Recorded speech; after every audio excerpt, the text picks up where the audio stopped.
രാഗചാർത്തിന്റെ വേളയിൽ നിന്നെ ഞാൻ ആദിലെ കൃഷ്ണനായി കാണുന്നു, എന്നും അമ്പാടി കണ്ണനായി കാണുന്നു.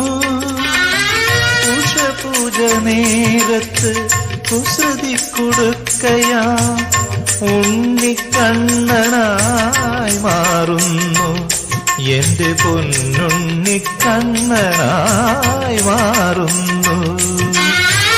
ഉഷപൂജ നേരത്ത് കുസൃതി കൊടുക്കയാ ഉണ്ണിക്കണ്ണനായി മാറുന്നു, എന്റെ പൊന്നുണ്ണിക്കണ്ണനായി മാറുന്നു. ഗുരു പവനപുരേശ കൃഷ്ണ കൃഷ്ണ പദതളിരിന തൊഴുന്നേ.